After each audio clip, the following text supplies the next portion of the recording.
हर गांव में मंदिर है बाबा के, तो हर गांव में मंदिर में बाबा की सेवा होती, इसलिए कभी ऐसा कुछ नहीं होता। और एक दिन ऐसा समय आया कि दम्म ने महाराज क्या किया, बोले दम्म ने अपने शरीर का त्याग कर दिया।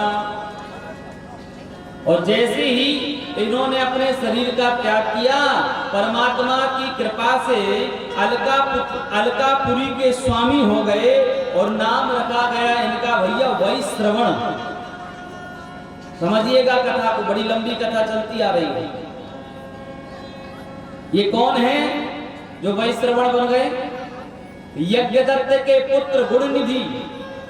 गुणनिधि का दूसरा जन्म हुआ है तो अरिंदम के पुत्र हुए दम्म, और दम्म ने अच्छे काम किए हैं तो तीसरा जन्म जो हुआ है, जब सृष्टि समाप्त हो गई है, तो यही महाराज ब्रह्मा जी के मानस पुत्र हुए पुलस्त्य, और पुलस्त्य के पुत्र हुए वैश्रवण।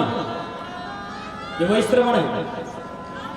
और वैश्रवण जी अपने पिताजी से आज्ञा लेकर के काशी गए, और काशी में जाकर के 10,000 सालों तक इन्होंने तप किया। और फिर बाबा भोलेनाथ प्रकट हो गए, और बाबा भोलेनाथ ने प्रकट होकर के कहा कि भैया तुम तो हमसे वरदान मांगो। लेकिन इसने जैसे ही बाबा को देखा है, तो बाबा को देखते ही महाराज इसके नेत्र भर आए। और वास्तविकता यही है कि बाबा को देख करके कौन दुनिया का आदमी कुछ मांगना चाहेगा। कि मम गुण गावत पुलक शरीरा, गद गद गिरा नयन बहनीरा, गद गद गिरा नयन बहनीरा। नेत्रों से अश्रु बाबा को देख करके आने लगे। हाथ जोड़ करके कहा कि बाबा मैं क्या मांगू आपसे। तो बाबा ने इनके ऊपर कृपा दृष्टि डाली, और जैसे ही कृपा दृष्टि डाली तो दिव्य दृष्टि इनको प्राप्त हो गई। ये जो आंखें हैं ना, ये सामान्य चीजें देख सकती हैं आंखें। ये दिव्य चक्षु नहीं है कि परमात्मा के दर्शन हो जाए।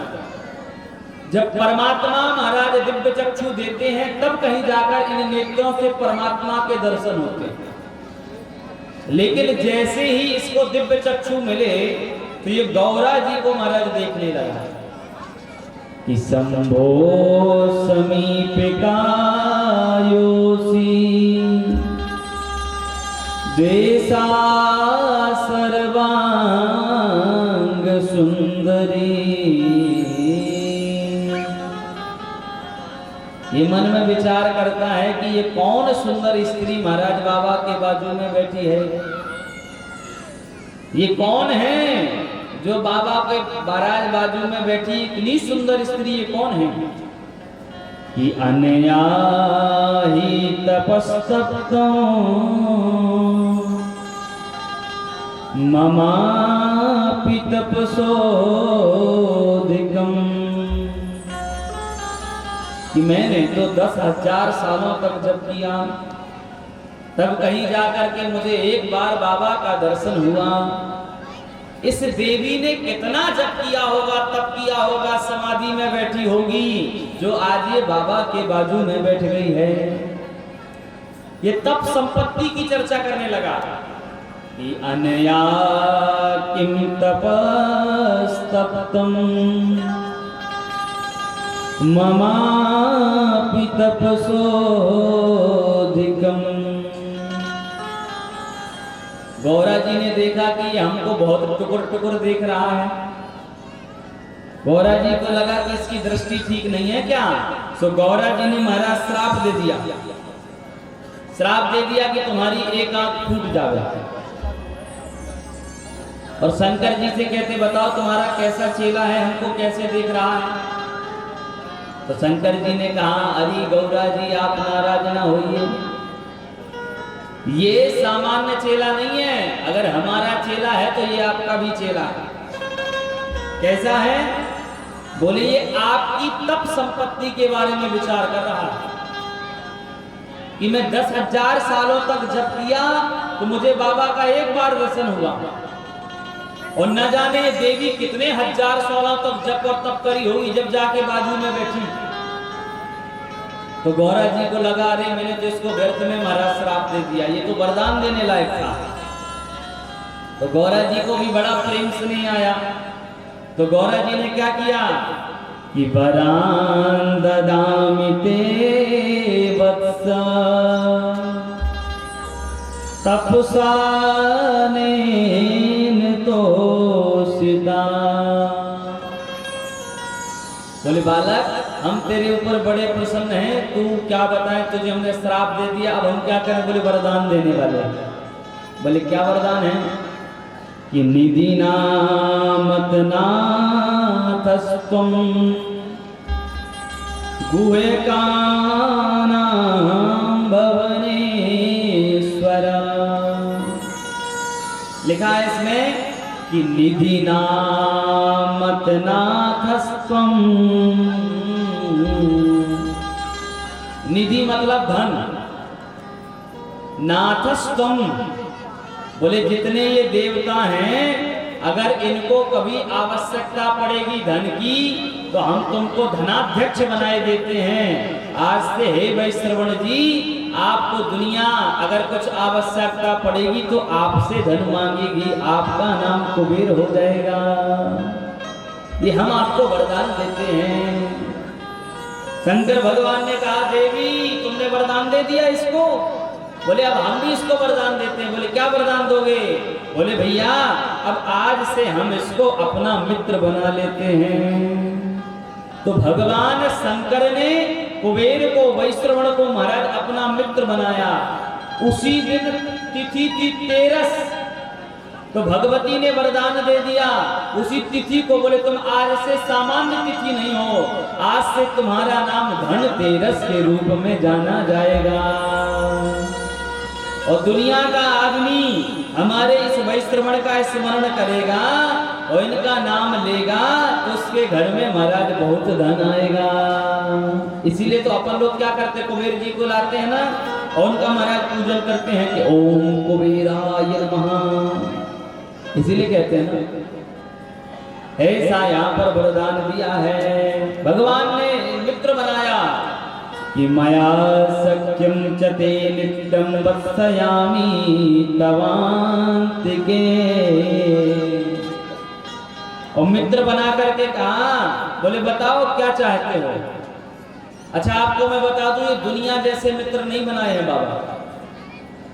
ये जैसे दुनिया का आदमी बना लेता है ना मित्र कि अपना काम बनाओ और फिर महाराज दूरी कर दो, ऐसे मित्र बन रहे आज के जमाने में। ऐसे मित्र बनाता है लोग, ये अपना काम बनाओ और फिर मित्र जाए भाड़ में। ये मित्रता नहीं है। ये मित्रता की क्या परिभाषा है कि जे न मित्र दुख हो ये दुखारी। ये मित्र की परिभाषा है। मित्र कैसा होना चाहिए कि जे न मित्र दुख हो ये दुखारी, तिनहि विरोधत पातक हारी। भैया अगर जीवन के अगर अपने मित्र के जीवन में दुख है तो वो अपना दुख है। जीवन के मित्र में हमारे अगर सुख है तो वो अपना सुख है। मित्र के जीवन का सुख अपना, मित्र के जीवन का दुख अपना। अगर कोई ऐसा है तो वो महाराज मित्र कहलाने योग्य है, और नहीं मित्र नहीं है फिर तो वो महाराज अपना काम बना रहा है और सीधे सीधे धीरे से निकल जाएगा। संबंध बनाइए बाबा कह रहे हैं ठीक है, लेकिन संबंधों का निर्वाहन करिए, ये अति उत्तम है। और जिन संबंधों का निर्वाहन नहीं हो सकता है उससे अच्छा है कि आप अपने जीवन में संबंध ना बनाइए। जीवन में मित्र ना हो अच्छी बात है, लेकिन अगर जीवन में मित्र है और फिर अगर आप छल कपट और द्वेष कर रहे हैं तो ये महापाप है।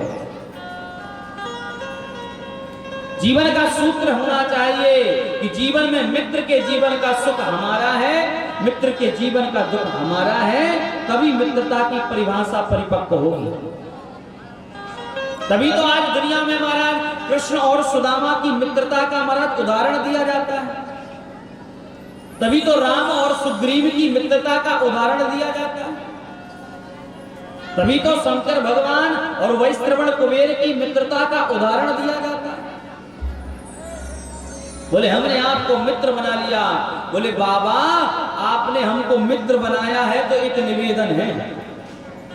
बोले क्या निवेदन है? बोले अलकाम निकरसा मित्र तब प्रीति विवृद्धये। बाबा निवेदन है। बोले क्या निवेदन है वो? बोले अलकापुरी की राजधानी है कैलाश, और मित्रता का मतलब है कि राजधानी में रहे, एक जगह ना रहे, कोई बात नहीं। तो हमारा निवेदन है बाबा कि आप कैलाश में आकर के विराजमान हो जाओ, तभी हमारी मित्रता मानी जाएगी। बाबा ने कहा बस इतनी सी बात है। सो वही बाबा महाराज अपने मित्र के कहने पर कैलाश पहुंच गए। तभी से बाबा को महाराज कैलाशपति कहा जाने लगा। ये तभी से कहा जाता है। बोलो कैलाशपति भगवान की। और जैसे ही बाबा वहां पहुंचे हैं तो खूब महाराज डमरू बजाए। ननाद तत्र डंकाम स्वाम सुगति नाद रूपणी। वो महाराज जैसे डमरू बजाए जोरदार, तो जितने लोग थे सब जान गए। और जैसे ही सब जान गए तो सब आए, सब नाचे, सब गाए और सब महाराज उत्सव मनाए। और सब उत्सव मना करके बाबा की जय जयकार करने लगे। तो जब सब उत्सव कैलाश में पहली बार मना रहे हैं तो आइए अपन भी उनके साथ महाराज उत्सव मनाते हैं। कौन कौन कैलाश जाना चाहता है बताइए?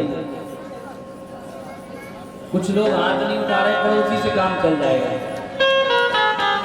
सबको जाना है कैलाश। भगवान से सब कोई संबंध बनाना चाहता है ना। तो जैसी तपस्या महाराज इस वैश्रवण ने करी है, ऐसा कुछ करना पड़ेगा, तब बाबा हमको अपना बनाएंगे। आइए हम सब बाबा को पुकारते हैं।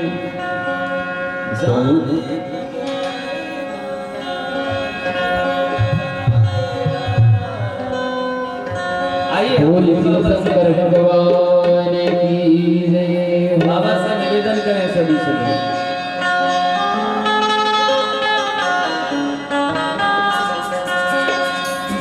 भोले सिंह को मना लीजिए, भोले शिव को मना लीजिए, भोले शिव को मना लीजिए, भोले शिव को मना लीजिए, भोले शिव को मना लीजिए, भोले शिव को मना लीजिए, भोले शिव को मना लीजिए, भोले शिव को मना लीजिए, भोले शिव को मना लीजिए, भोले शिव को मना लीजिए, भोले शिव को मना लीजिए, भोले शिव को मना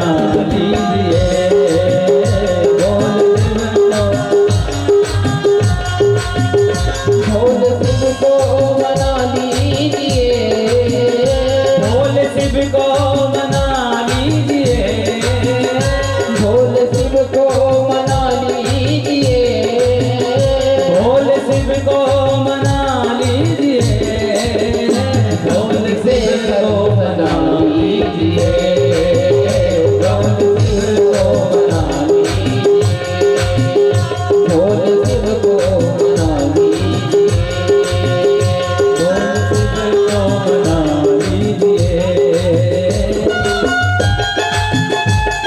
हर हर महादेव।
शिव को मना लीजिए, बोल शिव को मना लीजिए।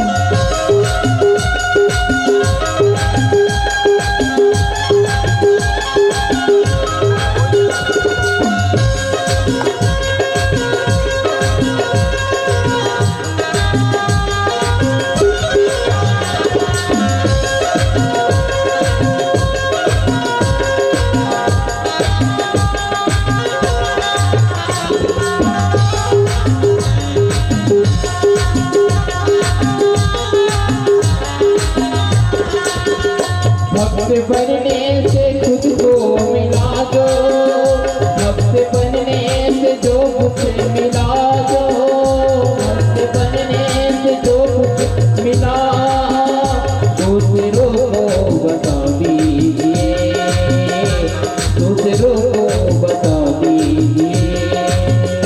भक्त बनने से जो कुछ मिला, भक्त बनने से जो कुछ मिला दूसरों को बता दीजिए, दूसरों को बता दीजिए।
जब तक हम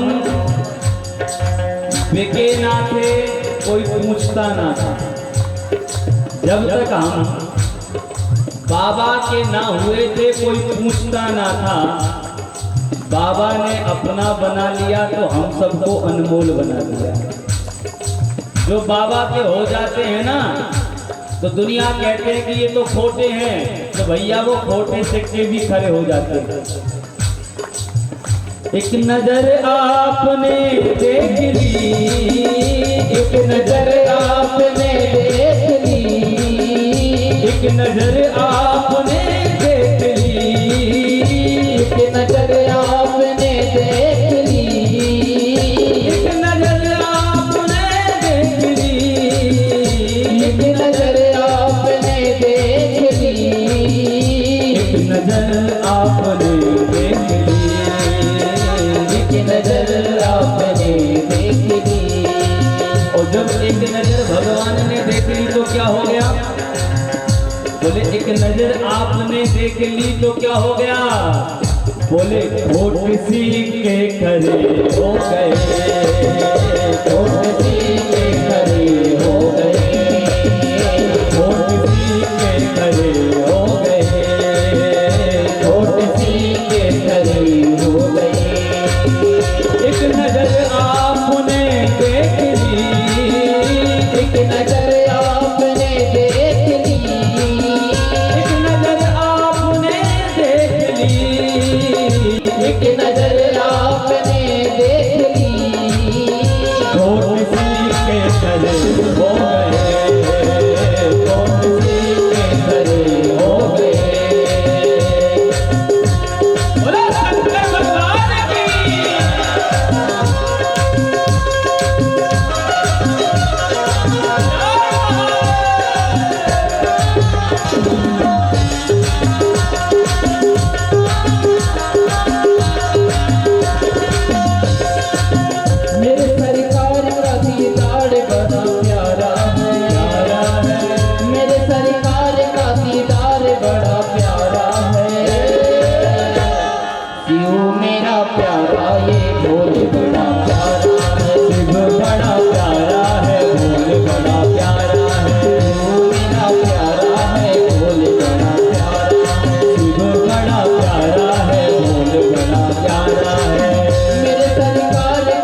क्या कह रहे हैं आपको समझ में आया कि नहीं आया? शंकर भगवान को किस किसने देखा है ये बताओ, किस किसने देखा है शंकर भगवान को? और भगवान की आंखों में नजर डाला है कि नहीं डाला? डाले हैं। कैसा है? हल्का सा गौरा की कजरा लगा देती, देखा है? वही भैया कह रहे हैं प्यारी अखियों में लगा कजरा बड़ा प्यारा है, प्यारी अखियों में लगा कजरा बड़ा प्यारा है, बोल मेरा प्यारा है बाबा बड़ा प्यारा है, बोल बड़ा प्यारा है, बोल मेरा प्यारा है बाबा बड़ा प्यारा है, बोल बड़ा प्यारा महादेव बड़ा प्यारा है। बोलो शंकर भगवान की।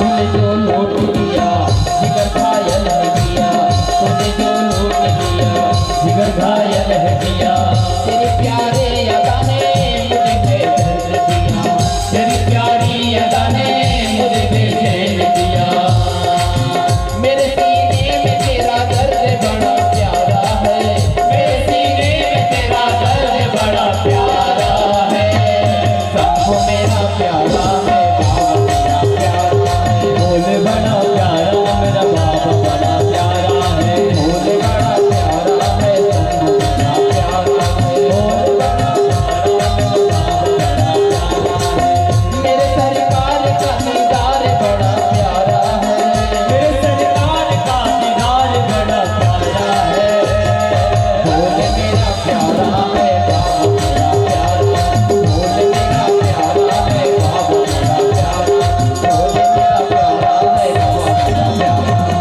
है बाबा बड़ा प्यारा, बोल मेरा प्यारा है बाबा बड़ा प्यारा, बोल मेरा प्यारा है बाबा बड़ा प्यारा, बोल मेरा प्यारा है बाबा बड़ा प्यारा, बोल मेरा प्यारा है बाबा बड़ा प्यारा।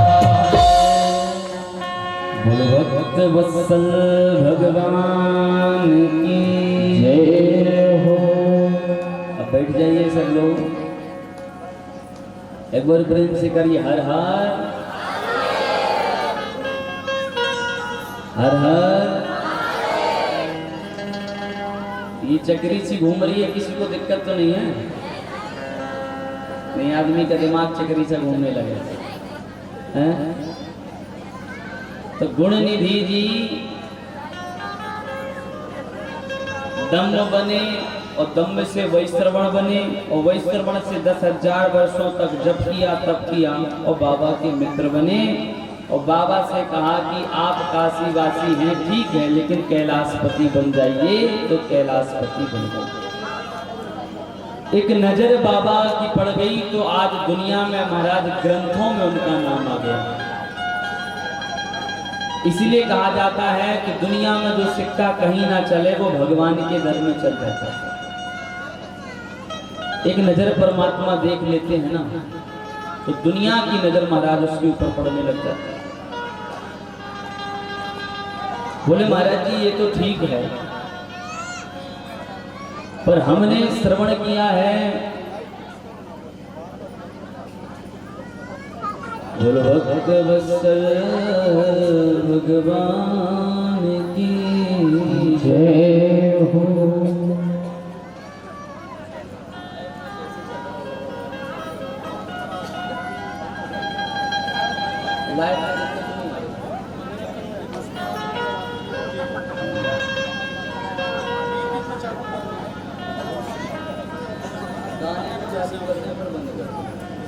इसको बंद कर दीजिए, जब गाना आवे तो चालू कर दीजिएगा और जब गाना ना होवे तो बंद रहेगा।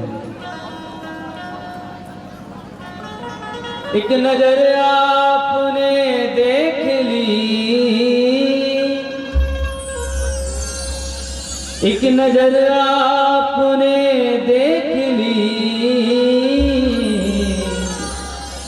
खोट सी के खरे हो गए, खोट सी के खरे हो गए। बाबा भोलेनाथ की नजरों में गुण निधि आए तो वही श्रवण बन गए। उसी प्रकार हम भी जब तक साधन नियम करें तो निश्चित रूप से विश्वास मानिए कि हमारी भी जीवन में कथा होने लग जाएगी। बोले महाराज जी, आप हमको ये चरित्र श्रवण कराइए कि बाबा ने विवाह किया था, तो वो विवाह की चर्चा आप हमको सुनाइए। बोले अच्छा, बोले हाँ। तो यहाँ पर श्री सूत जी महाराज सौनक जी से आगे की मंगलमयी कथा कहते हैं। बोले मानसिक सृष्टि करी है श्री ब्रह्मा जी ने, और मानसिक सृष्टि में अनेक प्रकार की सृष्टियां करी, अंडज पिंडज श्वेतज उद्भिज जरायु, लेकिन उन सब से सुख नहीं मिला है। तो मानसिक सृष्टि में परमात्मा ने मन से पुत्र उत्पन्न किए, उनमें कई प्रकार के पुत्र हुए हैं। तो एक जो उनकी पुत्री हुई है जिसका नाम है संध्या, ध्यान से सुनिएगा। तो जैसे ही संध्या बिटिया ने जन्म लिया है वो बहुत सुंदर है, और जैसे ही शाम का समय आता है तो उसकी सुंदरता महाराज 4 गुना नहीं 100 गुना ज्यादा बढ़ने लग जाता है। और जैसे ही उसकी सुंदरता बढ़ती है तो जितने देवी देवता हैं ब्रह्मा जी सब उसको टकटकी लगा करके देखने लग जाते हैं। तो बिटिया को ठीक नहीं लगता है तो बिटिया घर से महाराज निकल के जंगल चली जाती है, और जैसे ही जंगल जाती है तो ब्रह्मा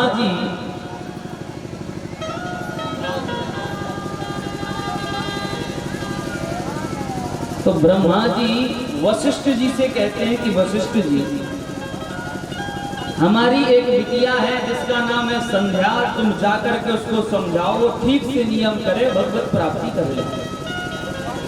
क्योंकि बिटिया हमसे तो नाराज होकर के चली गई है, हम समझाएंगे तो बात समझ में नहीं आएगी। यहाँ पर वशिष्ठ जी गए हैं, और जैसी वशिष्ठ जी जाकर के वहां का वातावरण देखते हैं तो उनका भी मन महाराज स्तब्ध हो जाता है, और वहां की स्थिति देख करके उनको लगता है कि बिटिया यहाँ पर कहाँ है। घनघोर जंगल में तो एक नजर गई तो बिटिया भजन में बैठी हुई थी। वशिष्ठ जी ने कहा कि बिटिया, इस निर्जन वन में तुम रह रही हो, क्या कर रही हो? और अगर तुमको ये लगता है कि हमको बताना चाहिए तो बताओ, अगर योग्य बात हो हमारे लायक, और नहीं बताना है तो मत बताओ। ये नहीं कहा कि बताओ।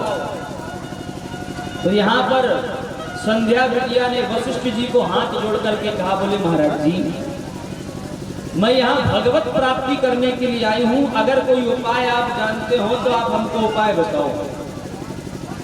और महाराज कोई कारण नहीं है, बस निवेदन है कि आप हमको उपाय बता दीजिए। जैसे ही महाराज कहा उपाय बताइए, तो तुरंत यहाँ पर वशिष्ठ जी ने इनको कान में महाराज अष्टाक्षरी मंत्र दिया। कौन सा मंत्र दिया है? अष्टाक्षरी मंत्र दिया है कि ओम नमः शिवाय शंकराय ओम, ओम नमः शंकराय ओम, ऐसा मंत्र दिया। बोले जब करो भगवान की प्राप्ति हो जाएगी, चिंता न करो। तो संध्या बिटिया ने इस जप का स्मरण किया है, और जप को करते करते बाबा को प्रकट कर लिया है। भयंकर जब तप करते हैं तो देखो देवी हो चाहे देवता सब प्राप्त हो जाता है। अब आज दुनिया में व्यक्ति कह रहा है कि भगवान नहीं हमको मिल रहे, लेकिन भगवान नहीं मिल रहे तो दूसरी दृष्टि आप ये डालिए, क्या आप वैसा जप और तप कर रहे हैं क्या? 1 घंटा लेट भोजन हो जाए तो घर में तांडव मचा देता है आदमी। भजन में क्या मन लगाएगा? और माला करने के लिए आदमी बैठ रहा है तो दुनिया के प्रपंच याद आते हैं कि ऑफिस का भी ये काम बाकी है, उससे हमारी बात नहीं हुई है, ये हमारे घर आया था, बताओ हमसे ऐसा कह के चला गया, अरे वो हमसे वैसा कह रहा था, सब पूरी याद माला के टाइम आती। यहाँ बिटिया संध्या ने ऐसा तप किया कि भगवान भोलेनाथ प्रकट हो गए। बोले बिटिया तुम चिंता ना करो, हम तुमको आशीर्वाद देते हैं, अब जगत में तुम्हारा नाम होगा। बोले महाराज जी मैं क्या करूं? तो यहाँ पर शंकर भगवान ने कहा है कि मेघा तिथि नाम के महात्मा यज्ञ कर रहे हैं, तुम उनके यज्ञ में जाकर के शरीर को विश्राम दे दो, कोई नहीं देखेगा, और जब यज्ञ पूर्ण हो जाएगा तो वहीं से महाराज तुम्हारा जन्म हो जाएगा। शंकर भगवान के कहने पर संध्या बिटिया गई और संध्या बिटिया ने महाराज शरीर क्या किया? बोले उसी यज्ञ मंडप में विश्राम दे दिया, और जैसी विश्राम दिया तो जब पूर्णा होती हुई तो उसी से एक बिटिया ने जन्म ले लिया। और मेधा तिथि ने कहा अब ये हमारी बिटिया है, नाम इसका रखा जाएगा महाराज अरुंधति। और बिटिया का लालन पालन पोषण करने लगे मेधा तिथि। लेकिन जब बिटिया बराबर की हो जाए, घर में रहे या आश्रम में रहे, तो लगता है कि समय से विवाह हो जाए। तो उसी अरुंधति का विवाह यहाँ पर वशिष्ठ जी के साथ करवा दिया गया। और जब वशिष्ठ जी के साथ इनका विवाह करवाया गया तो उसी समय महाराज कन्यादान करते समय जल हाथ से गिर गया तो क्षिप्रा आदि 7 नदियां वहीं से महाराज उद्गम ले लेती हैं, उद्गम हो जाता है उसी समय से। और 7 नदियों का यहीं से प्रादुर्भाव हुआ है शिव महापुराण के अनुसार। और वशिष्ठ जी ब्याह करके लाते हैं तो अरुंधति जी राम जी की भी गुरु माता बनती हैं। ये कृपा अगर किसी की है तो अष्टाक्षरी शिव मंत्र की है, इसमें कोई शंका नहीं है। दुनिया में अगर कोई व्यक्ति जगत पूज्य भी बनना चाहता है, जगत पूज्य कहो महाराज, भगवान का भी अगर कोई गुरु बनना चाहता है, गुरु माता बनना चाहता है, तो अष्टाक्षरी मंत्र बाबा भोलेनाथ का जप करे, निरंतर स्मरण करे, तो ये भी सौभाग्य महाराज उसके जीवन में प्राप्त हो जाता है, इसमें कोई शंका नहीं। और फिर वहीं पर ब्रह्मा जी की मानसिक दृष्टि से भगवान रुद्र प्रकट हुए हैं भ्रकुटी से। तो बाबा भोलेनाथ ने यहाँ पर ब्रह्मा जी को बहुत डांटा। बोले बिटिया जंगल में चली गई, आप जाकर समझा नहीं सकते थे? और जब डांटा तो इनके मन में क्षोभ हुआ, तो इनके पसीने से महाराज कामदेव और रति ने जन्म लिया। और कामदेव और रति से कहा कि जाओ भोलेनाथ को महाराज ऐसे बाण चलाओ कि इनके मन में इच्छा हो जाए कि हमको विवाह करना। कामदेव और रति गए, अनेक प्रकार के बाण चलाए, लेकिन बाबा को क्या असर, वो तो समाधि में बैठे हैं। और थोड़ी सी जैसी महाराज असर नहीं हुआ तो यहाँ पर ब्रह्मा जी थोड़ी सी उदास हो गए। और जैसी उदास हुए तो भगवान विष्णु जी के पास गए। और जैसी महाराज भगवान विष्णु जी के पास गए तो भगवान विष्णु जी से निवेदन किया, बोले अगर आप हमको प्रसन्न करना चाहते हो तो बाबा का विवाह करवा दो कहीं। तो भगवान विष्णु ने कहा ब्रह्मा जी आप गलत विचार कर रहे हैं, आपके विचार के अनुसार विवाह नहीं होगा, हम जैसा कह रहे हैं वैसा करवा दो तो विवाह हो जाएगा। बोले महाराज जी कैसे? बोले आपका एक पुत्र है दक्ष, बहू है अप्सनी, इन दोनों से कहो तो जाकर के जब करे तब करे समाधि में बैठे महाराज, और शंकर भगवान को न मनाना। बोले फिर किसको मनावे महाराज? बोले शक्ति को मनावे। और शक्ति अगर प्रसन्न हो जाएगी तो शक्तिमान आकर के वरण कर लेंगे, विवाह हो जाएगा, जय जयकार हो जाएगी, चिंता ना करो। अपने लड़का और बहू से कहो तो जाकर के जप और तप करें। तो वही महाराज दक्ष जी और अक्षनी जी 3000 वर्षों तक जप किए, तप किए, समाधि में बैठे। और 3000 वर्षों बाद भगवती प्रकट हो गई। भगवती परम्बा स्नेहमयी कृपामयी दयामयी करुणामयी ममता की मूर्ति प्रकट होकर के कहती है कि हे दक्ष जी वरदान मांगो, क्या चाहते हो। और जैसे ही कहा कि दक्ष जी वरदान मांगो तो दक्ष जी के नेत्रों में अश्रु आ गए। बोले भगवती मैं आपसे क्या मांगू, अब आपको देखने के बाद तो मेरी कोई इच्छा ही नहीं थी और हमको तो मांगने में लाज आ रही है कि मांगे क्या। देखो दक्ष जी कह रहे हैं कि मांगने में लाज आ रही है हमको, क्या मांगे हम। और दुनिया के आदमी से कोई कह देवे कि मांगो तो दुनिया का आदमी इतना भिखमंगा है महाराज कि 1 लोटा जल देगा तो 5 करोड़ की लिस्ट दे देगा। लेकिन कथा बता रही है कि अगर भगवान मिल जाए, भगवती मिल जाए तो कुछ नहीं मांगना चाहिए। बोले फिर भी अब आप प्रकट हुए कुछ तो मांगो। बोले निवेदन है। बोले क्या। बोले आप हमारे घर की लाली बन जाओ।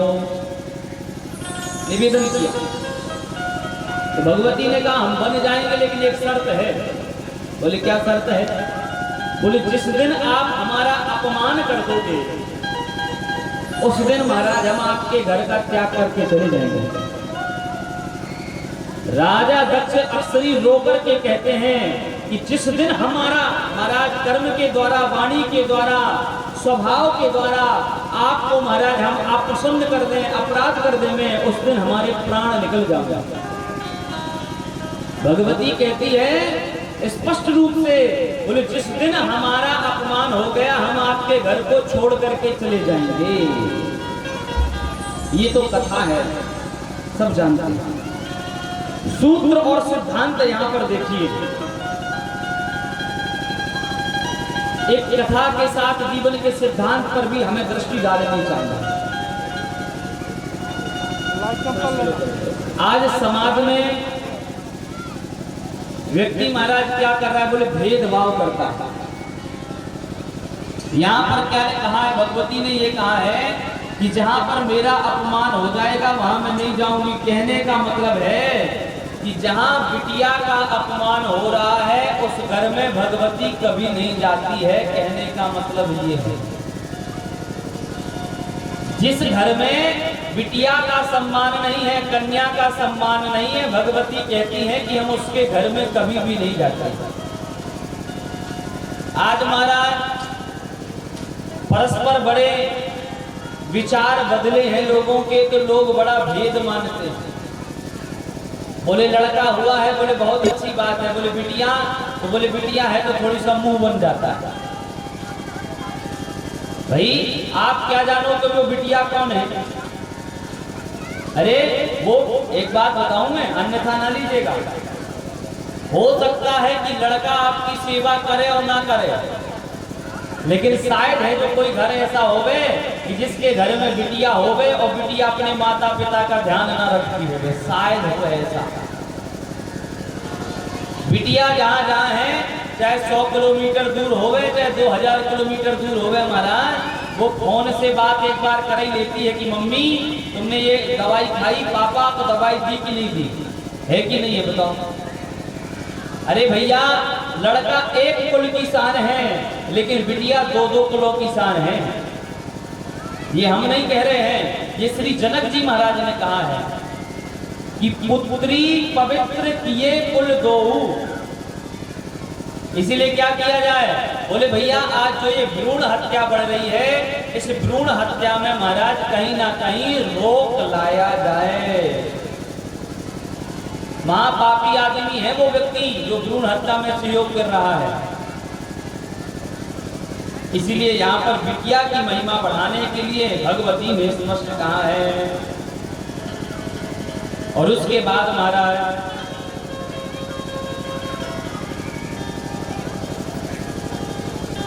बोलो भक्त वत्सल भगवान की हो। कथा के साथ जीवन के सिद्धांतों पर इसलिए मैं बोल लेता हूँ क्योंकि कथा ही एक ऐसा माध्यम है जिससे हृदय परिवर्तित हो सकता है। कथा ही एक ऐसा सूत्र है जिससे व्यक्ति को कथा के साथ जीवन के सिद्धांतों में महाराज बदलाव आ सकता है। और समाज में जो चीजें चल रही हों उन पर चर्चा करना ये महाराज धर्म का क्रम है। इसीलिए मैं पुनः दोबारा इस बात को दोहराऊं कि जिस घर में बहू की, बिटिया की अगर महाराज सम्मान का क्रम नहीं है तो उस घर में आप आशा ना करो कि देवी देवता वहां पर निवास करेंगे। और जिस घर में बिटिया का, बहू का, स्त्री का सम्मान हो रहा है उस घर में आप ये मानो तो बिना बुलाए देवी देवता आपके घर में आ जाएंगे, इसमें कोई शंका नहीं है। ये मैं केवल इसलिए नहीं कह रहा हूं कि आप केवल उनका सम्मान करें, उनसे भी मेरा निवेदन है कि बहू आवे तो एक माता पिता को अगर दूसरे घर में छोड़कर आई है तो जिस घर में आवे तो सास ससुर को केवल सास ससुर नहीं, उसको अपने माता पिता से ज्यादा हमारा सम्मान देवे, माता पिता से ज्यादा ध्यान देवे। और ऐसा अगर किसी के घर में चलता है ना तो आप ये मान लीजिएगा कि उसके घर में महाराज किलकारियां गूंजती रहेंगी, सब प्रसन्न रहेंगे, इसमें कोई शंका नहीं। आज मैंने ये देखा है कि शादी हो जाने के बाद महाराज बिटिया अगर 5 साल बाद, 2 साल बाद आती है तो व्यक्ति को बड़ा संकोच करना पड़ता है। जो बिटिया महाराज आज महाराज विवाह हो रहे हैं तो विवाह में भी व्यक्ति क्या कर रहा है, बोले दहेज बहुत लेने का प्रयास करता है। अरे उस पिता से पूछिए आप जिसने 20 साल 25 साल अपनी बिटिया को नैनो की पुतली की तरह लालन पालन पोषण किया है, वो महाराज बहुत पिता संपन्न है जो अपनी बिटिया का लालन पालन पोषण करने के बाद महाराज अपनी बिटिया का कन्यादान कर देता है। उसके हृदय से बड़ा किसी और का हृदय नहीं होगा जिसने महाराज अपनी बिटिया को 2 पल में महाराज कन्यादान करके दे दिया हो कि ले जाइए, ये आपकी धरोहर है। और आज संसार में, समाज में आज महाराज ये दहेज रूपी जो कैंसर चल रहा है ये उचित नहीं है। आज दहेज के चक्कर में महाराज क्या नहीं हो रहा है। इसलिए कथा के माध्यम से जीवन के सिद्धांतों पर भी आप कभी कभी विचार करिए कि किसी के देने से महाराज आपके जीवन में कुछ नहीं आएगा। बिटिया अगर आपके घर में ठीक है, प्रसन्न है, तो आप ये मानिए कि भवन के जितने देवी देवता हैं वो सब आपके घर में आ जाएंगे, इसमें कोई शंका नहीं है। बिटिया आती है तो अपने भाग्य को लेकर के आती है, इसमें कोई शंका नहीं। और जब जाती है तो भैया वो घर ही होगा, वो जानते होंगे माता पिता की, वो पूरा घर सूना सूना लगने लग जाता है जिसके घर की बिटिया विदा हो जाती है। अरे मैं गुड़िया तेरे आंगन की, मैं गुड़िया वो बिटिया जब विदा होने लग जाती है ना तो एक एक बात महाराज याद करती है कि इस घर के कोने में मैंने ये सजाया था। जब वो जाने लग जाती है तो पिता की एक एक बात महाराज उसको याद आती है कि घर से बाहर से कभी भी पिताजी आते जाते सबसे पहले मुझे ही आवाज लगाते थे। वो बिटिया जब विदा होने लग जाती है ना तो उससे महाराज चला नहीं जाता है तो उसके माता पिता उसके महाराज हाथों को पकड़ के क्या कई बार तो उठा करके उसको लेकर के जाता है। आपने देखा होगा कि पिता महाराज बिटिया के सामने नहीं आता है बार बार, इसलिए नहीं आता है कि पिता भले ही हिमालय की तरह है, लेकिन जब बिटिया का महाराज समय आता है विदाई का तो उस पिता का भी धैर्य टूट जाता है, वो बेचारा रोने लग जाता है। माँ अगर बिटिया का लालन पालन पोषण करती है 9 महीने गर्भ तक, तो मैं आपको ये बता दूं कि पिता जीवन भर अपने मस्तिष्क में महाराज बिटिया का पालन पोषण करता है। बिटिया के लिए क्या नहीं करता है। और आज दुनिया में ऐसी समस्या आ गई है कि उस महाराज पाणी ग्रहण में, विवाह में दुनिया की मानसिकता बदल गई है। दुनिया में व्यक्ति अपना और पराया देखने लग गया है। दुनिया में ऐसा क्यों चल रहा है, इसको बदलना चाहिए। जाते जाते कई बार तो वो बिटिया ये भी सोचने लग जाती है कि आखिर में बड़ी क्यों हो गई। छोटी ही रहती तो अपने पिता के घर में रहती। लड़का तो आपके हिस्से महाराज करवा लेंगे कि ये हमको चाहिए वो हमको चाहिए।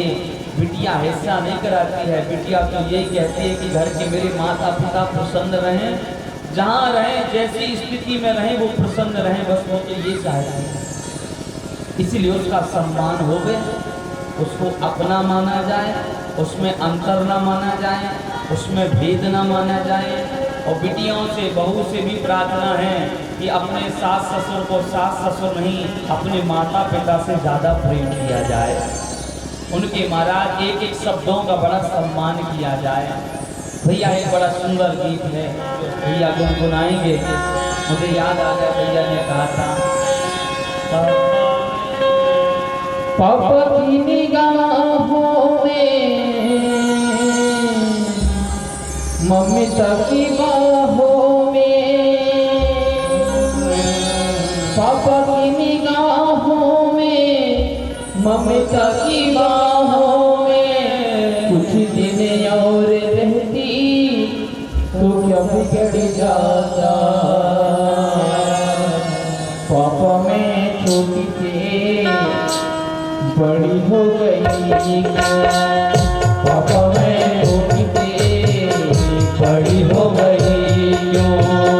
पापा की निगाहों में ममता की बाहों में, पापा की निगाहों में ममता की बाहों में, कुछ दिन और रहती तो क्या बिगड़ जाता।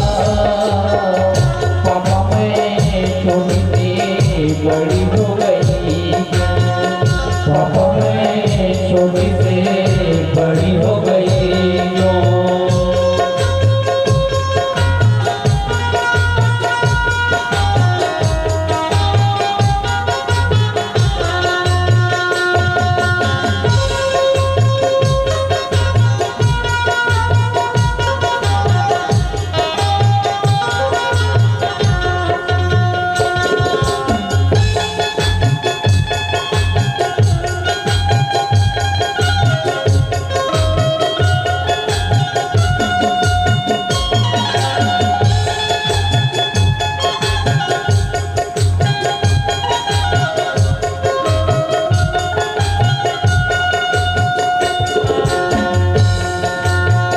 गया वो बचपन गए वो सपने, दीवाने हो गए सारे वो अपने। गया वो बचपन गए वो सपने, दीवाने हो गए सारे वो अपने। नन्ही दुनिया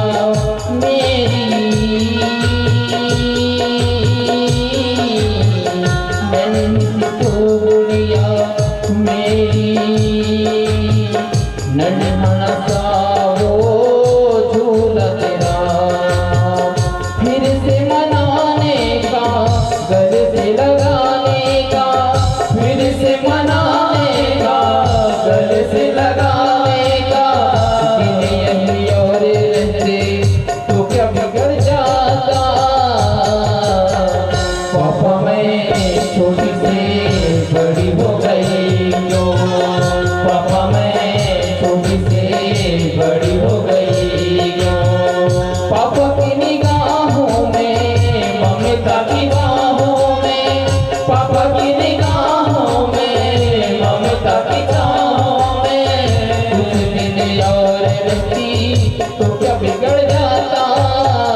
पापा मैं छोटी से बड़ी हो गई क्यों, पापा मैं छोटी से बड़ी हो गई।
बिगड़ जाता।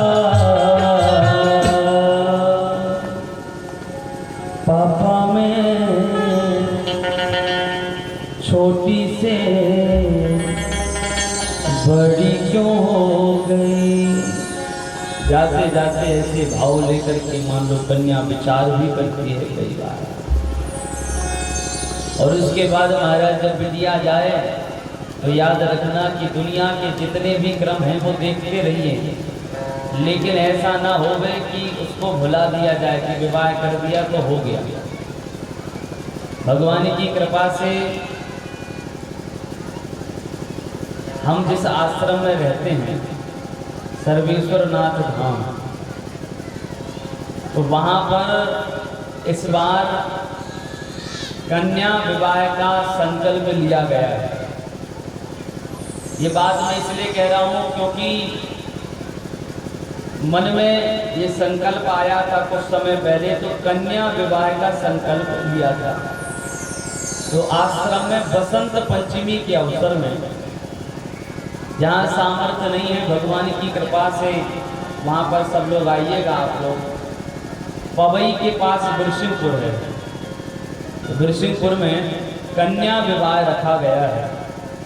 तो यही बात मुझे स्मरण आ गया, तो मैंने कहा कि इस विषय पर चर्चा जरूर होनी चाहिए, क्योंकि मैंने देखा है कि दुनिया जितना प्रेम करती है, स्मरण करती हैं, उतना लड़का भी नहीं कर पाता। तो अगले जो बसंत पंचमी आएगी, पूज्य महाराज जी तो आएंगे ही आएंगे, आप लोग भी आइएगा। और वहाँ पे कन्या विवाह रखा गया है। तो अगर यहाँ से भी किसी को लगे कि विवाह करने योग्य है कोई, तो वहाँ केवल लड़का बिटिया बस आवें और भगवान की कृपा से सब व्यवस्थाएं वहाँ होंगी। और व्यवस्थाएं केवल ऐसे नहीं होंगी, ताम झाम के साथ विवाह होगा उस बिटिया का। इसीलिए कहता हूँ कि बिटिया का विवाह कराना तो ठीक है, लेकिन उसके बाद भी बिटिया का स्मरण बना रहे, इसलिए इस विषय पर ज़्यादा चर्चा करिए। नहीं तो फिर बिटिया वहाँ जाके फिर पूछने लग जाती है पिता से, सच बात पूछती हूँ बताओ न बाबूजी, बताओ न बाबूजी, क्या याद मेरी आती नहीं। सच बात पूछती हूँ बताओ न बाबूजी, क्या याद मेरी आती नहीं। बिटिया मानो कह रही है, पिताजी से कहती है कि पिताजी अब आपकी इतनी उम्र हो गई है, अब आप किसके लिए कमाते रहते हो, आप थोड़ा सा आराम भी तो करो। घर के लोग कह देते हैं अरे अभी तो आपका शरीर चल रहा है, कुछ कमाओ। लेकिन बिटिया कई बार कह देती है कि एक एक बात मुझे याद है आपकी, सारी उम्र खर्च में कमाई में लगा दी, सारी उम्र खर्च में कमाई में लगा दी। दादी बीमार थी तो दवाई में लगा दी, दादी बीमार थी तो दवाई में लगा दी।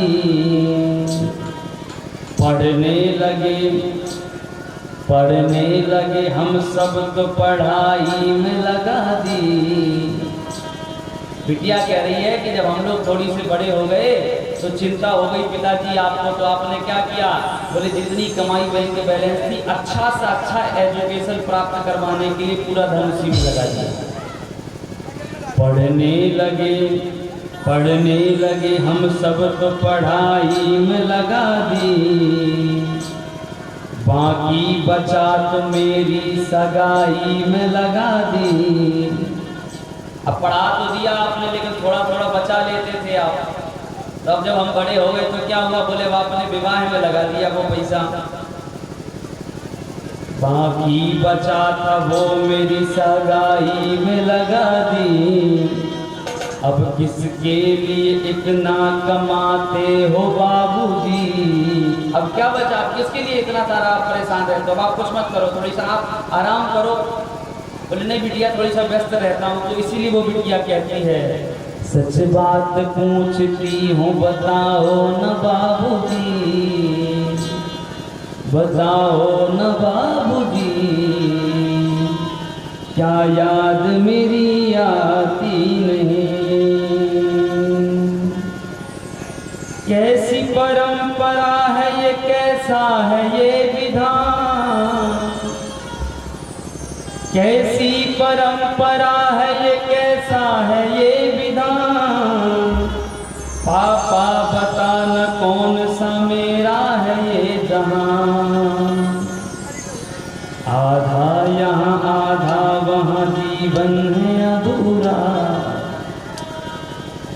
आधा यहाँ आधा वहाँ जीवन है अधूरा। हर मेरा पूरा है न ससुराल है पूरा। कई बार घर में लोग सुनाने लग जाते हैं ना कि बिटिया तो पराया धन है, और ससुराल वाले कहते हैं कि तुम्हारा ये थोड़ी घर है, अपने मायके जाओ। और मायके वाले कहते हैं यहाँ थोड़ी ब्याह कर दिया, वहाँ जाओ। इसीलिए वो मानो बिटिया कह रही है हर मेरा पूरा है न ससुराल है पूरा। क्या आपका भी प्यार अधूरा है बाबूजी, न पूरा है बाबूजी, क्या याद मेरी आती नहीं? सच बात पूछती हूँ बताओ न बाबूजी, बताओ न पापा जी, क्या याद मेरी आती नहीं? इसलिए भगवती ने कहा है कि जिसके घर में बिटिया का सम्मान है वहां हम रहेंगे, और जहां सम्मान नहीं है वहां हम बिल्कुल नहीं रहेंगे। दक्ष ने हाथ जोड़ करके कहा भगवती आप तो आइए, स्वागत है, कभी जीवन में कोई अपराध नहीं हुआ। भगवती ने महाराज आशीर्वाद दिया है दक्ष को और अक्षनी को।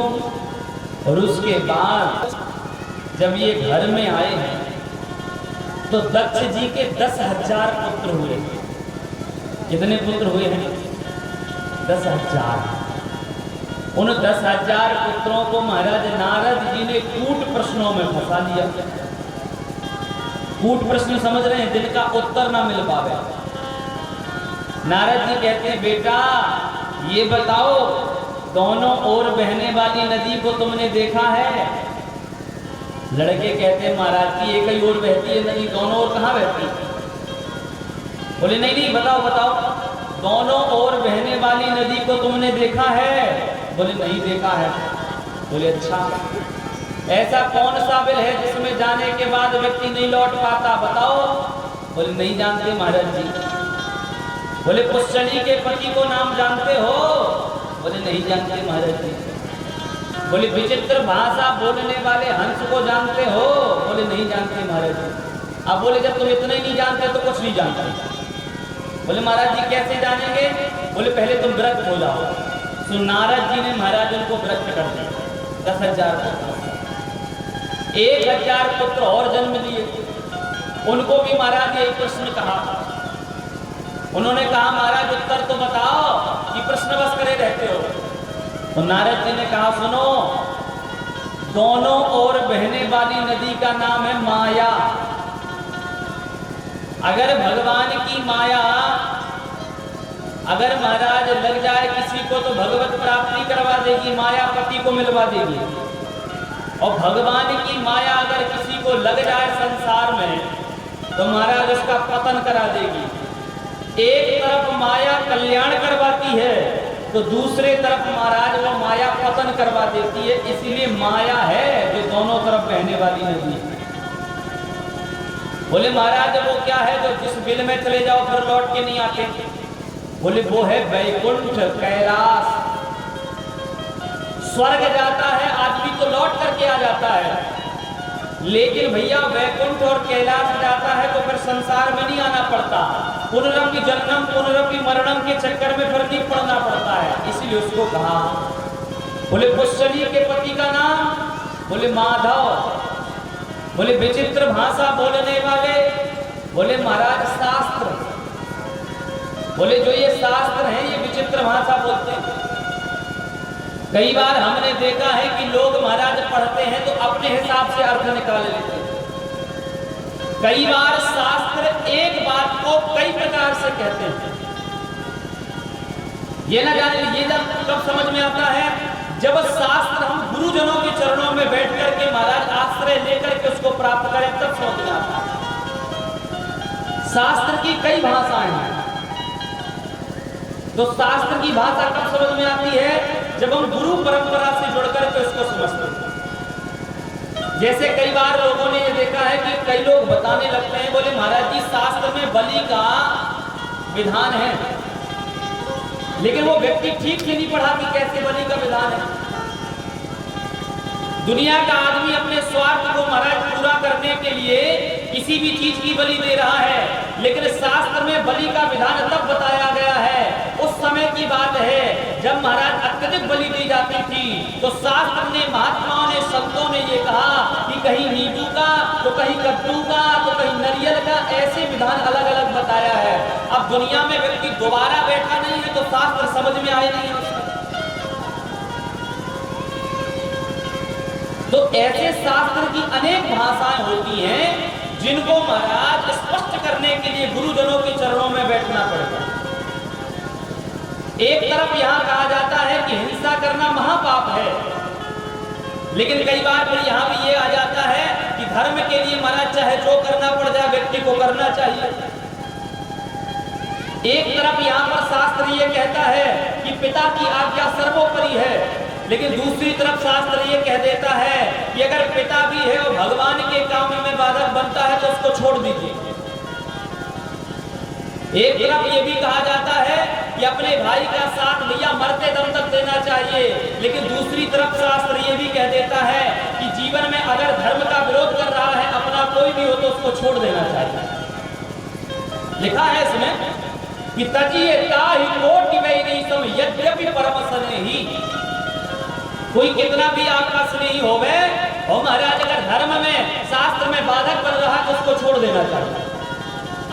बोले महाराज हम ही से छोड़वा रहे हो कि किसी ने छोड़ा है आज तक कि हम ही से नंबर लगवा दोगे आप? तो प्रमाण है कि तजो पिता प्रहलाद विभीषण बंधु भरत महतारी।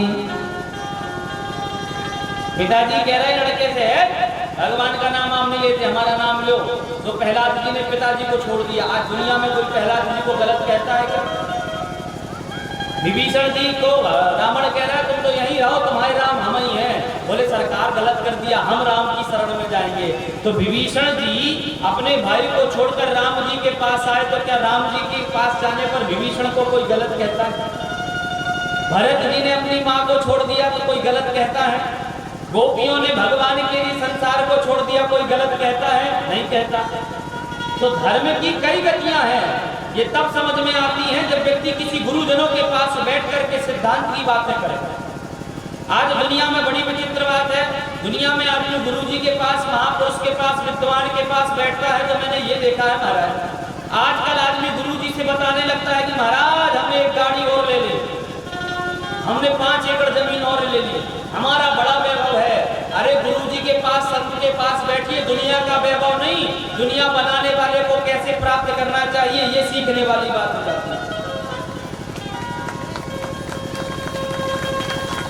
कभी गुरुजी के पास जाओ कभी महापुरुष के पास जाओ कभी संत के पास जाओ तो वहां से कुछ सीख के आओ।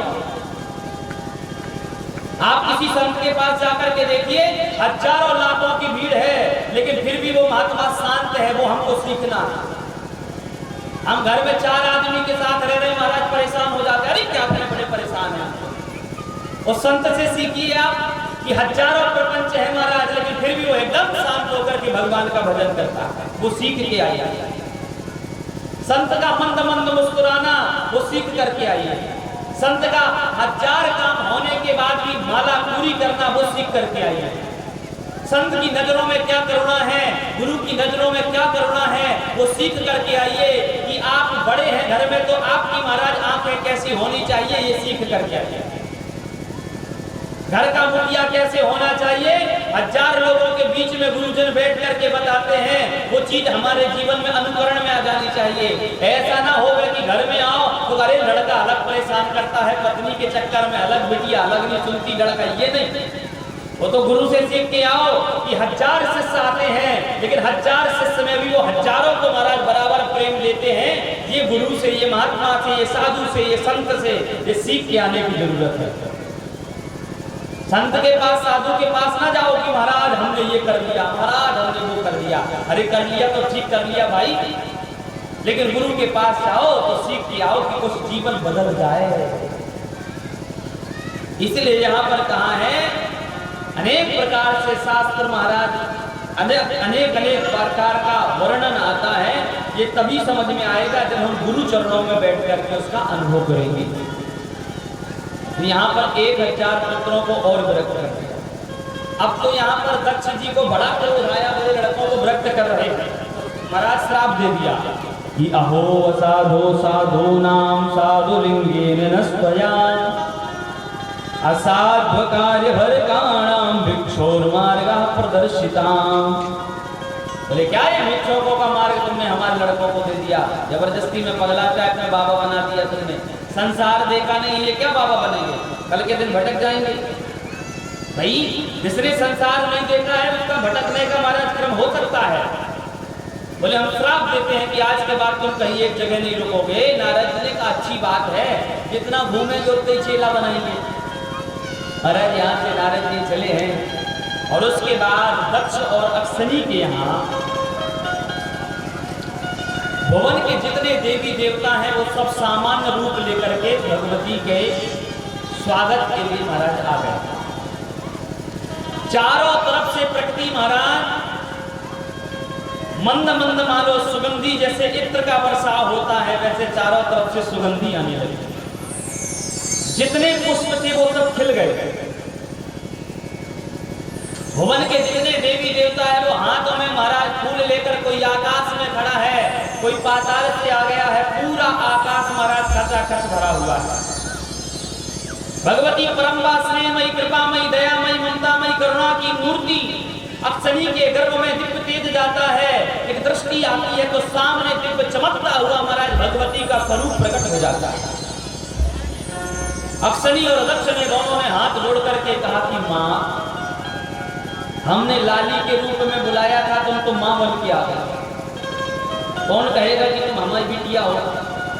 अरे लाली बन जाओ भाई। ऐसे को कौन कहता है कि बिटिया हो? भगवती कैसी है बताऊं मैं आपको, थोड़ी सा बताऊं। भगवती के नख में जो चरण है ना, चरण का जो नख है, नख में महाराज अनंत कोटि ब्रह्मांड है। अनंत कोटि ब्रह्मांड में हजारों लाखों दक्ष हैं। दक्ष हजारों लाखों दक्ष हैं महाराज, वहां पे हजारों अनंत ब्रह्मांड हैं। ये जहां हम संसार में रहते हैं ना, ये एक ब्रह्मांड है। ऐसे हजारों ब्रह्मांड हैं और हजारों लाखों ब्रह्मांड भगवती के चरण के नख पर हैं। ऐसा स्वरूप है अद्भुत भगवती का। बोले माँ लाली बन जाओ। बोले कैसे बनना है बताओ। बोले ये जो अष्टभुजा हो ये 2 भुजा हो जाओ। बोले ठीक है 2 भुजा बन गई। बोले अब क्या करें? अरे बोले इतना बड़ा शरीर थोड़ी होता है, कोई जन्म लेता है, छोटी हो जाओ। तो भगवती ने कहा ठीक है, तुम्हारी प्रसन्नता के लिए हम छोटे हो जाते हैं। भगवती छोटी हो गई, भगवती रुदन करने लग गई। और जब जैसी रुदन करी है, माँ के हृदय में वात्सल्य आया है, तो कभी अक्षनी जी हृदय से लगाती हैं, तो कभी दक्ष लगाते हैं, तो देवता पुष्पों की वर्षा करते हैं, देवता जय जयकार करते हैं, देवता महाराज वेद ध्वनि करने लग जाते हैं, ब्राह्मण आते हैं तो वेद ध्वनि करते हैं, अप्सराएं गंधर्व सब नाचने लग जाते हैं, ताता थैया करके सब महाराज ब्रह्मांड में जाकर के उत्सव होने लग जाता है, सब जय जयकार लगाते हैं। बोलो जगत जननी जगदम्बे मैया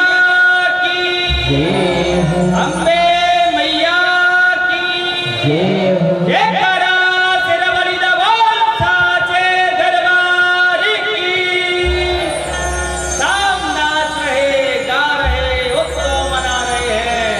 तो आइए महाराज कथा के विश्राम में हम सभी भगवती को बुलाते हैं तो हम सभी भी उत्सव मनाते हैं। आइए अपने भाव के साथ। बोल शिव शंकर भगवान की जय हो। जननी भवानी मैया दक्ष घरे बाजे बधैया हो। जननी भवानी मैया दक्ष घर बाजे बधैया हो। जननी भवानी मैया दक्ष घरे बाजे बधैया हो। जननी भवानी मैया दक्ष घर बाजे बधैया हो। बाजे बधैया हो, बाजे बधैया, बाजे बधैया बाजे बधैया बाजे बधैया हो, बाजे बधैया। बाजे बधैया बाज से नैया। जननी भवानी मैया दक्ष घरे बाजे बधैया हो। जननी भवानी मैया दक्ष घर बाजे बधैया हो।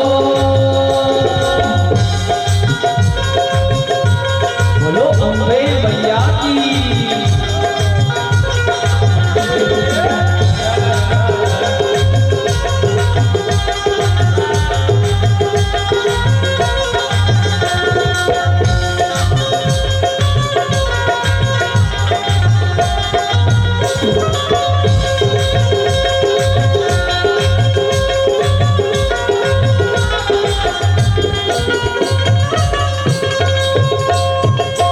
गीत मनोहर गौरे वरण है। गीत मनोहर गावे वरन में। गीत मनोहर गौरे वरण है। गीत मनोहर गावे भवन में। कन्या रूप सुकुमार चरण है। कन्या रूप सुकुमार चरण है।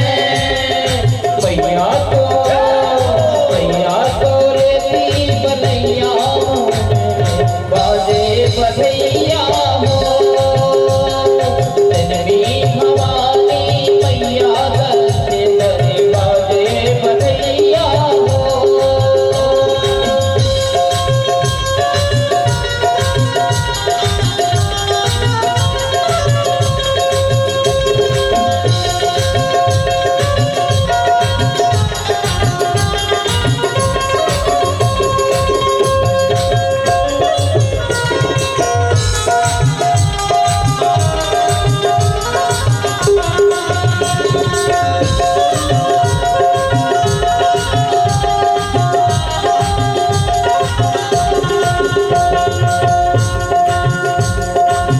ब्रह्मा मगन मन रतने नुगावे।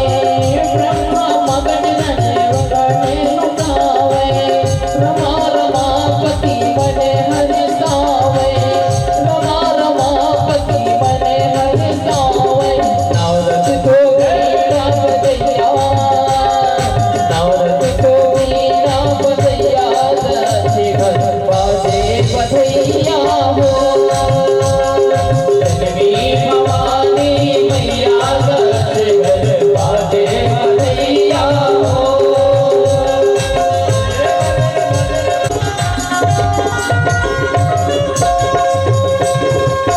फूलवासी सबे मगन होए नाचे।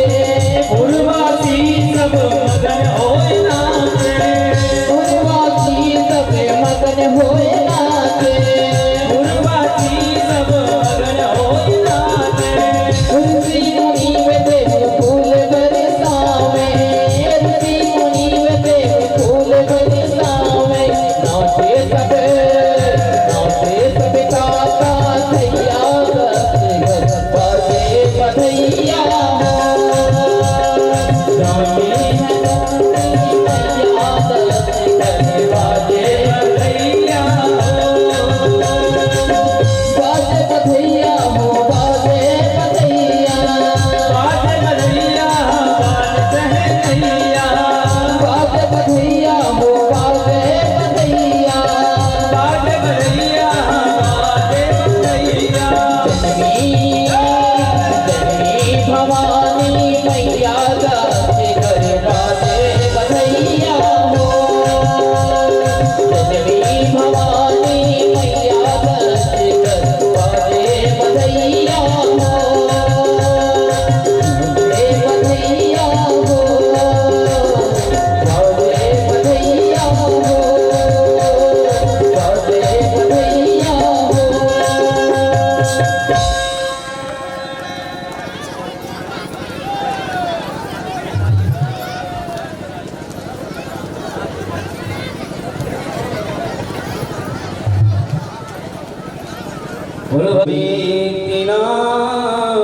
चक्रे तस्यादक्षस्मितानि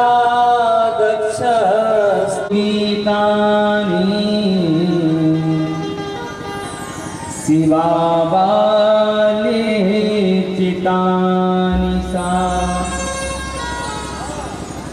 तदा स्थाणु हरं रुद्रं सा स्मर स्मर शासनम्। भगवती पराम्बा जगदम्बा बाल्यकाल में अपने माता पिता को भी उतना ही सुख देती।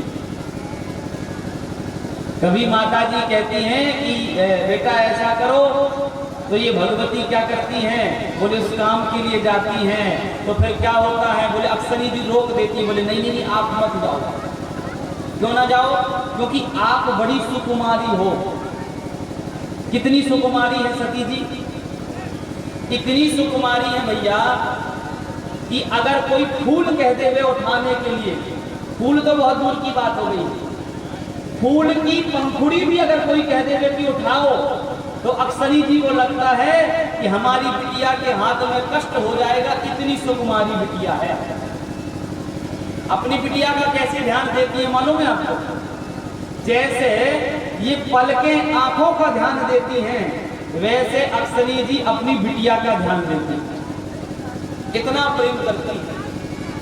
अगर अक्सरी जी की बिटिया अगर सती जी चलने लग जावे ना, तो लाखों दास दासियां फूल का मार्ग बना देती।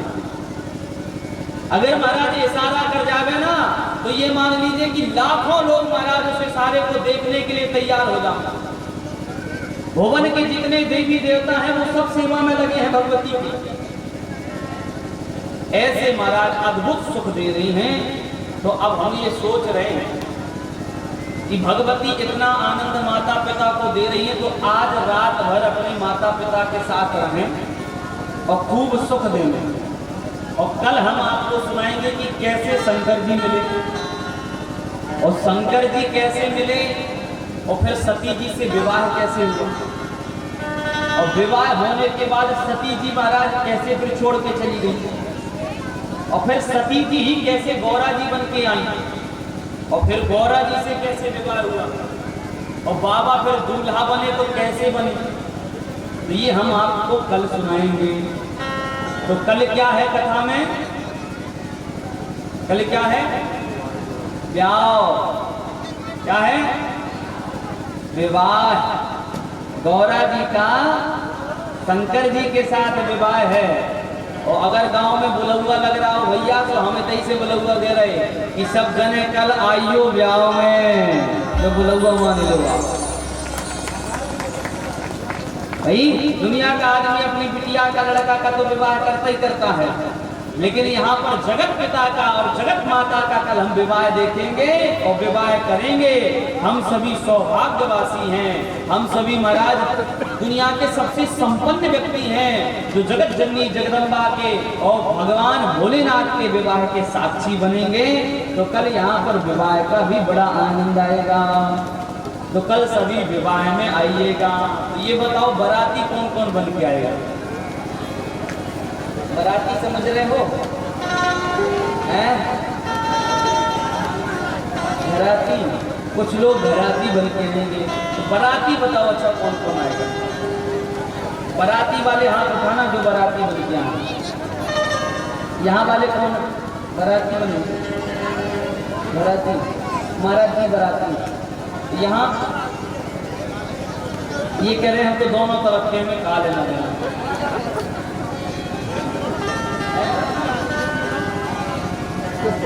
उधर वाला मैहर से बारात आने की व्यवस्था होगी। तो बाराती में महाराज बाराती जिनको बनना है वो बढ़िया बाराती के रूप में आना, बस डराना नहीं, क्योंकि बाबा भोलेनाथ की बारात में भूत प्रेत पिशाच डाकनी सांकनी काऊ के मुड़ई मुड़ काऊ को पेटे पेट काऊ के हाथ ही हाथ रहेंगे। तो बाराती जितने भी आए निष्फिक्र होकर दिलेरी के साथ आए, ठीक है। और घराती कौन कौन बनेगा ये बताओ? थोड़ी घराती तो कम ही है। हाँ बढ़ गए। भाई व्यवस्था भी तो लगेगी, घराती बनना चाहिए। तो घराती भी सब लोग बन करके आइए। तो घरातियों की जवाबदारी है कि बढ़िया पूरी व्यवस्था करेंगे, और बारातियों की जवाबदारी है कि बढ़िया बारात को लेकर के आएंगे। और फिर अपन सबकी जवाबदारी है घराती बाराती बन के बाबा का उत्सव मनाएंगे, बाबा को दूल्हा बनाएंगे। बोलो भक्तवत्सल भगवान की जय हो। आइए बढ़िया सुंदर भजन, और भजन के बाद फिर क्या है, बोली बढ़िया आरती होगी।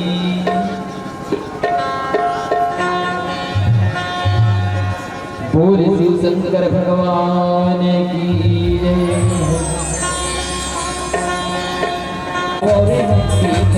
देखो ऐसे भैया कह रहे हैं कि ताली बजा के कहो ओम नमः शिवाय, तो कोई तो कह ही नहीं रहा। ऐसे नहीं कहोगे तो पता है हमको एक गाना याद आ गया। क्या आया मालूम है आपको? उनके हाथों में लग जाए ताला, अलीगढ़ वाला सबा मन वाला, जो बाबा के नाम की ताली न बजाए।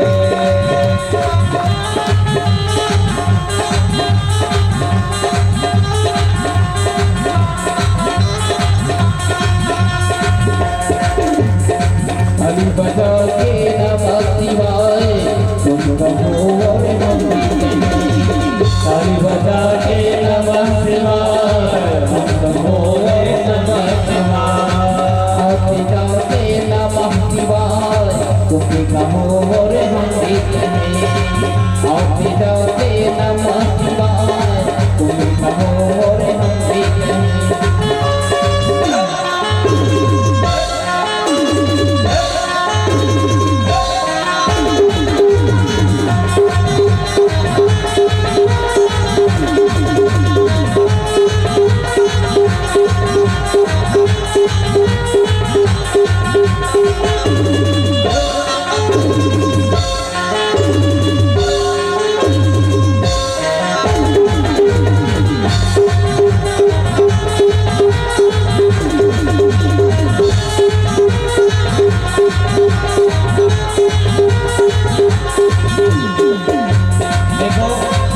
ताली तो बजाई रहे सब लोग, लेकिन कुछ लोग कंजूसी कर रहे हैं, है ना? तो उनके लिए कहना है, अरे ए भैया जी जरा ताली बजा देना, अरे ए भैया जी जरा ताली बजा देना, अरे ताली बजा के थोड़ा सा जन ठुमका लगा देना, ताली बजा कर थोड़ा सा जन ठुमका लगा देना, अरे भैया जी जरा ताली बजा देना, अरे भैया जी जरा ताली बजा देना। हर हर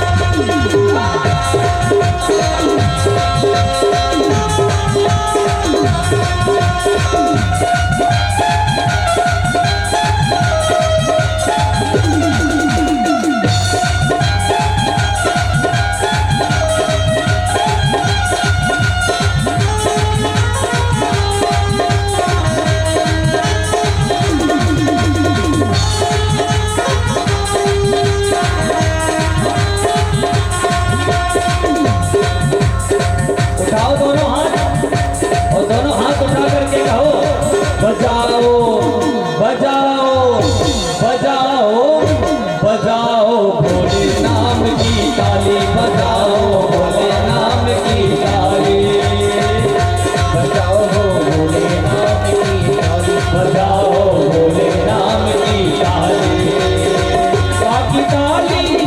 बाकी ताली है सब खाली, बजाओ बजाओ बजाओ बजाओ भोले नाम की ताली, बजाओ भोले नाम की ताली।